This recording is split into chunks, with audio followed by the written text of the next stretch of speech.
Hi all, నమస్తే. మీరు ఇదే ఫస్ట్ టైం మన ఛానల్ని చూస్తున్నట్లయితే ముందుగా సబ్స్క్రైబ్ చేసుకుని బెల్ ఐకాన్ అయితే క్లిక్ చేసేయండి. ఎందుకంటే నేను చేసే ప్రతి వీడియో మీ దగ్గరికి రీచ్ అవ్వడానికి అండ్ నేను చేసే ఏ వీడియోని మీరు మిస్ కాకుండా చూసేయడానికి. సో ఇవాళ మన రెసిపీ వచ్చేసరికి కాకరకాయ కారం. ఈ రెసిపీకి కావాల్సిన ఇంగ్రీడియంట్స్ 1/2 kg కాకరకాయలు, 50 grams ఎండుమిర్చి, 3 మీడియం సైజ్ ఆనియన్స్ అన్నమాట. కాకరకాయనే వీడియోని స్కిప్ చేస్తారేమో, అస్సలు చేయొద్దు. ఒకవేళ మీరు కనుక ఈ వీడియోని స్కిప్ చేస్తే ఒక మంచి టేస్ట్ రెసిపీని మిస్ అయిపోయిన వాళ్ళు అవుతారు. సో మనం కాకరకాయని ఫస్ట్ ఇలా సైడ్స్ కట్ చేసేసుకుని మిడిల్లో అయితే చూసారు కదా, ఈ రకంగా ఉంటేనే తీసుకోండి. ఒకవేళ కనుక అవి పండిపోయి ఆరెంజ్ కలర్గా ఉంటే అవి అస్సలు తీసుకోవద్దు, అలాంటి వాటిలో పురుగులు ఉంటాయి. సో మనం ఇలా ఉంటేనే తీసుకుందాం. సో మనం ఇప్పుడు స్టవ్ మీద కడాయి పెట్టుకుని ఆ కడాయిలో కాకరకాయలకి డీప్ ఫ్రైకి సరిపడా ఆయిల్ అయితే యాడ్ చేసేసుకుందాం. సో మన ఆయిల్ హీట్ అయిపోయింది కాబట్టి మనం ఇప్పుడు ఇందులో కాకరకాయల్ని యాడ్ చేసేసుకుందాం.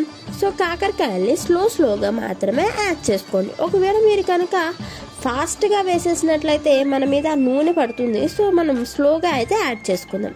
నేనైతే చిన్న కాకరకాయలు తీసుకున్నాను కాబట్టి ఒక 7-8 అయితే యాడ్ చేసేసుకున్నాను. ఒకవేళ మీరు కనుక పెద్ద కాకరకాయలు తీసుకుంటే ఒక 2-3 మాత్రమే తీసుకోండి. ఎందుకంటే మనం స్పేస్ లేకుండా వేసేసినట్లయితే కాకరకాయలు అనేవి సరిగ్గా కుక్ అవ్వవు అన్నమాట.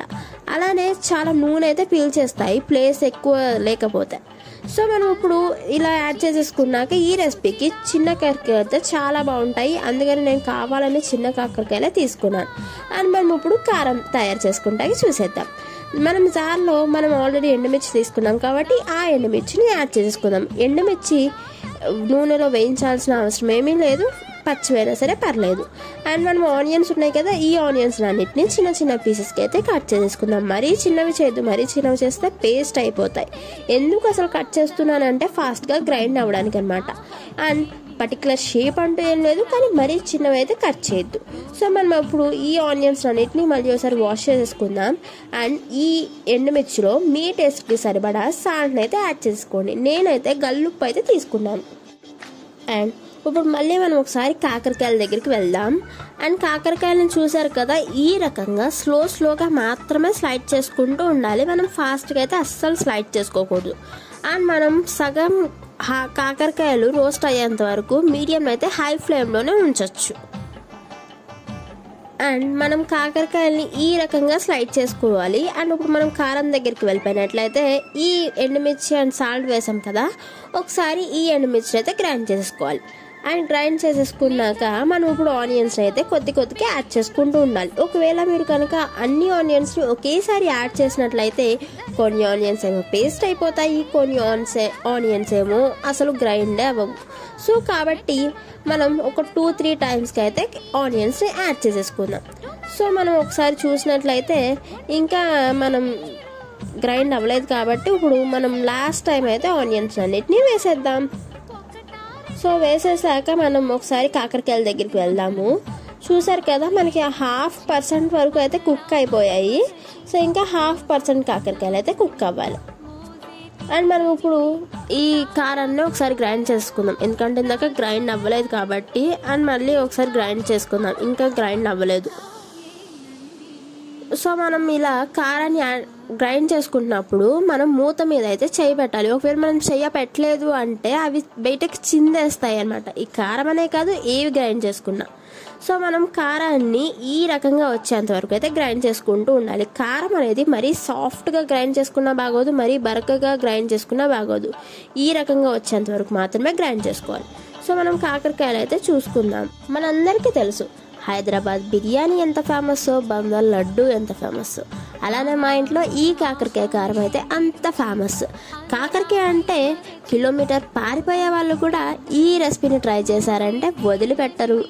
అండ్ మనం కాకరకాయ వేగిందో లేదో అనేది ఇలా కాకరకాయ తీసుకున్నాక అవి విచ్చుకోవాలి. ఇవి ఇంకా విచ్చుకోలేదు కాబట్టి ఇవి ఇంకా ఫ్రై అయినట్టు కావు.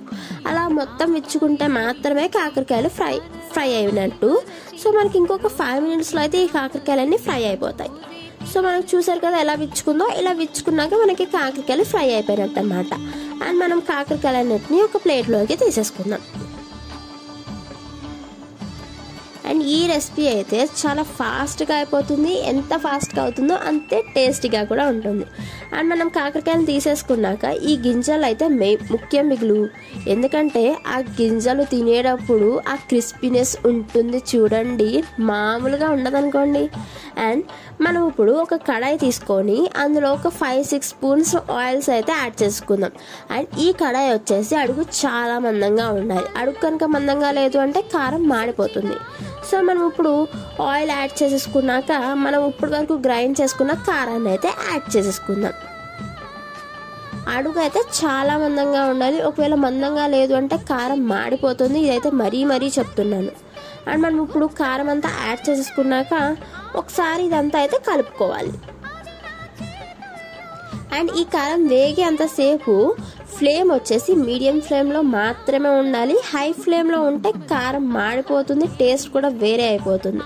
సో మనం చూసారు కదా, ఇలా కలుపుకున్నాక మనం ఇందులో కొద్దిగా పసుపు అయితే యాడ్ చేసుకుందాం. పసుపు వచ్చేసరికి టేస్ట్ బాగుంటుంది, కలర్ కూడా బాగుంటుంది. సో అందుకనే మనం అయితే పసుపు యాడ్ చేసుకోవాలి. అండ్ మనం కారాన్ని పచ్చివాసన పోయేంత వరకు అయితే ఫ్రై చేసుకుంటూ ఉండాలి, పచ్చివాసనగా ఉంటే బాగోదు. సో పచ్చివాసన పోయేంత వరకు అయితే ఫ్రై చేసుకుంటూ ఉండాలి. సో కాకరకాయ కారం పచ్చివాసన పోయింది కాబట్టి మనం జార్లో కొద్దిగా వాటర్ యాడ్ చేసుకుని ఆ వాటర్ని అయితే మనం ఈ కారంలో యాడ్ చేసేసుకుందాం. అండ్ చూసారు కదా, ఇలా ఆయిల్ పైకి తేలుతుంది అంటే చాలా వరకు పచ్చివాసన పోయింది అనమాట. అండ్ ఇప్పుడు మనం ఈ వాటర్ని యాడ్ చేసేసుకుందాం. సో వాటర్ని యాడ్ చేసుకున్నాక మనం ఒకసారి తిప్పుకోవాలి. అండ్ ఈ కాకరకాయ కారం ఉన్నంతసేపు మనమైతే దగ్గరే ఉండాలి. అండ్ ఇప్పుడు మనం దీని మీద ఒక మూత అయితే వేసేసుకుందాం. అండ్ మూత వేసాక ఒక 2-3 మినిట్స్ తర్వాత మనం మళ్ళీ వచ్చి తీస్తే కనుక చూసారు కదా, పైన ఆయిల్ బబుల్స్ ఎంత మంచిగా ఉన్నాయో చూస్తుంటేనే నోరు ఊరిపోతుంది అనుకోండి. సో మనం ఇలా కారాన్ని కలుపుకుంటూ వాటర్ అంతా బాయిల్ అయిపోయాక ఇలా ఆయిల్ అంతా ఇలా బయటికి వస్తుంది, అంటే ఇలా మనకు కనిపిస్తున్నాక మనం ఇంకా దగ్గరికి పడిపోయింది అని అనమాట కారం. సో మనం కారం దగ్గరికి పడి ఆఫ్ చేసేసుకుని కారాన్ని అంతా ఒక బౌల్లోకి సర్వ్ చేసేసుకుందాం. చూసారు కదా ఎంత బాగుందో. ఇప్పుడు వేడి అన్నంలో కొద్దిగా నెయ్యి వేసుకుని కారం కలుపుకుని కాకరకాయ ముక్క పెట్టుకుని తింటుంటే నా సామిరంగా అద్దరిపోయింది అనుకోండి. సో మీరు కూడా ఈ రెసిపీని ట్రై చేసేసి మీకు నచ్చిందో లేదో కామెంట్ చేసేయండి. మరి ఇవాళకైతే ఇవే కవర్లు, మరిన్ని కవర్లతో మరో వీడియోలో కలుసుకుందాం. అంతవరకు బాయ్ గైస్.